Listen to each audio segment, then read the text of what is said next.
Sir ಅದೇ pass committee ಮಾಡಬೇಕು ಅನ್ನೋದು ನಾಗಲಕ್ಷ್ಮಿ ಚೌಧರಿ ಅವರ ಒಂದು ಮನವಿ ಆಗಿತ್ತು. ಸೊ ಇನ್ನೂ ಬಂದಿಲ್ಲ ಅನ್ನೋದು ಅವರ ಆರೋಪ. ಸೊ ಯಾವಾಗ ಬರ್ಬೋದು ಅಂತ. ಅವರು ನಮಗೆ ಪಾಸ್ ಕಮಿಟಿ ಮಾಡೋಂತ ನಮಗೆ 2 ಲೆಟರ್ ಬರೆದಿದ್ರು.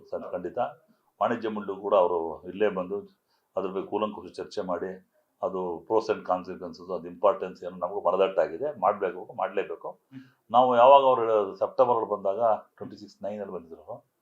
ನಾವು ಅವ್ರಿಗೆ ಈ ಕೂಡಲೇ ಮಾಡಿ ಅಂತ ಹೇಳಿದಾಗ ಅದು POSH committee supreme court order ಸರ್ಕಾರದ ಆದೇಶ ಪರಿಪಾಲನೆ ಮಾಡಬೇಕು. ಮೊದಲನೇದಾಗಿ ನಾನು ಮಹಿಳಾ ಆಯೋಗಕ್ಕೆ ಅಭಿನಂದನೆ ಹಾಗೂ ಧನ್ಯವಾದ ತೋರಿಸ್ತೀನಿ. ನಮ್ಗೆ ಯಾವ ಮಹಿಳಾ ಆಯೋಗದವರು ಯಾವ ಮಹಿಳಾ ಅಧ್ಯಕ್ಷರು ಈ ಇತ್ತೀಚಿನ ವರ್ಷಗಳಲ್ಲಿ ಕಳೆದ 15 ವರ್ಷ 18 ವರ್ಷ ವಾಣಿಜ್ಯ ಮಾಡಿದ್ದೀನಿ, ಯಾರು ನಮಗೆ ಕಣ್ ತೋರಿಸೋದಕ್ಕೆ ಕೆಲಸ ಮಾಡಿಲ್ಲ. ಅದಕ್ಕೆ ನಾವು special thanks to Nagalakshmi Chaudhary madam. ಯಾಕಂದರೆ ಎಂಟರ್ ಚಿತ್ರೋದ್ಯಮ ಅವೇರ್ ಆಗಿರ್ತೀವಿ.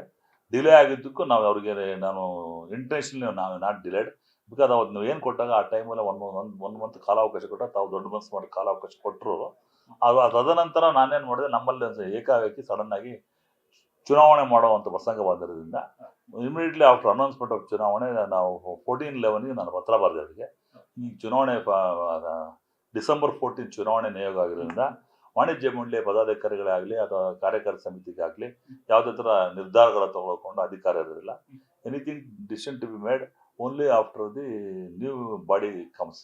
ಹೊಸ ಬಾಡಿ ಬಂದರೆ ಅದನ್ನು ಆನ್ ಪ್ರಿಯಾರಿಟಿ ನಾನು ನಿಕಟಪೂರ್ವ ಅಧ್ಯಕ್ಷನಾಗಿ ನನ್ನ ವಾಣಿಜ್ಯ ಮಂಡಳಿಯ ಪದಾಧಿಕಾರಿ ಇರ್ತೀನಿ. ನಾನು ಕಾರ್ಯಕಾರಿ ಸಮಿತಿ ಇದ್ದಾಗ ಈ ವಿಚಾರನ ಪ್ರಸ್ತಾಪ ಮಾಡಿ ಮೊದಲನೇ ಸಭೆಯಿಂದಲೇ ಇದನ್ನು ಇಟ್ಬಿಟ್ಟು ಮಾಡೋವಂಥದ್ದು ಕೆಲಸ ನಾನು ಮಾಡ್ತೀನಿ. ಯಾಕಂದರೆ because of the elections we have declared, that is the only reason we have delayed. ಅದರದ್ದು ಇಂಟೆನ್ಷನ್ ವಿ ನಾಟ್ ಡಿಲೇಡ್. ಇದು ಆಲ್ರೆಡಿ ಇದ್ರ ಬಗ್ಗೆ ಕನ್ಸಲ್ಟ್ ಮಾಡಿ ಕವಿತಾ ಲಂಕೇಶ್ವರ್ ಇದ್ರ ಬಗ್ಗೆ ನನಗೆ ಲಿಸ್ಟ್ ಕೂಡ ಕೊಟ್ಟಿದ್ದಾರೆ. ಯಾರ್ಯಾರು ಲಿಸ್ಟ್ ಮಾಡಿ 7 ಜನ ಕಮಿಟಿ ಮಾಡಬೇಕು. ಅದ್ರಲ್ಲಿ ಒಬ್ಬರು ಲಾಯರ್ ಇರ್ತಾರೆ, ಒಬ್ಬರು ಲೇಡೀಸ್ ಇರ್ತಾರೆ. ಮೋಸ್ಟ್ ಆಫ್ ದಿ ಇದರಲ್ಲಿ 6 ಜನ ಲೇಡಿ, ಒಬ್ಬರು ಲಾಯರು, ಒಬ್ಬರು ಮೆನ್ ಇದರಲ್ಲಿ ಒಬ್ರು ಇರ್ತಾರೆ ಅನ್ನೋದ್ರಿಂದ ಆ ಲಿಸ್ಟ್ ಕಂಪ್ಲೀಟ್ ನಾನು ಮಾಡ್ಕೊಂಡಿದ್ದೀನಿ. ಇದ್ರ ಬಗ್ಗೆ ನಾವು ಆಲ್ರೆಡಿ ಮೇಡ್ ಲಿಸ್ಟ್. ಅದನ್ನು ಅಪ್ರೂವಲ್ ತೊಗೋಬೇಕು ಅಂದರೆ it requires permission from the executive committee. Executive committee ಏನು ಕರೆದ್ರು ನಾವು ಅದು ಇದಾಗತ್ತೆ. ಅದರಿಂದ ಏನಾಗಿದೆ ಅಂದರೆ ನಾವು ಏನು ಹೊಸ ಬಾಡಿ ಮಾಡ್ತೀವೋ immediately after that we are going to form a POSH committee. ಅವರ ಏನು ರಿಕ್ವೈರ್ಮೆಂಟ್ ಇದೆ ಅದನ್ನು ಮಾಡೋಂಥ ನಾನು ಕೆಲಸ ಮಾಡ್ತೀನಿ.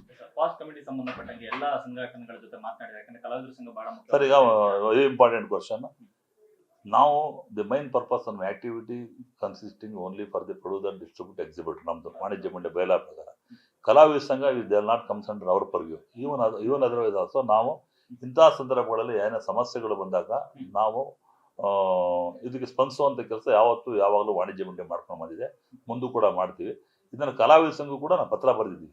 ಪತ್ರ ಬರೆದಾಗ they wanted some time for that. ಅದನ್ನು ಕೂಡ ಗಣನೆ ತಗೊಂಡು ಕಲಾವಿದರಿಗೆ ಶೋಷಣೆ ಜಾಸ್ತಿ ಆಗೋದು, ಮಹಿಳಾ ಕಲಾವಿದರು ಜಾಸ್ತಿ ಇರೋದು, ನಮ್ಮಲ್ಲಿ ಇಲ್ಲಿ ವಾಣಿಜ್ಯ ಮಂಡಳಿಯಲ್ಲಿ ಮಹಿಳಾ ವರ್ಕರ್ಸ್ ಕಡಿಮೆ. ಅದು ಪಾಸ್ ಕಮಿಟಿ ಇದೆ mandatory to any organisation working more than 20 people 30 people ಇದೆ. ಮಾಡುವಾಗ ನಾವು ಇಲ್ಲಿ ಮಾಡೋ ಅಂಥ ಕೆಲಸ ನಾವು ಮಾಡ್ತೀವಿ ಸರ್.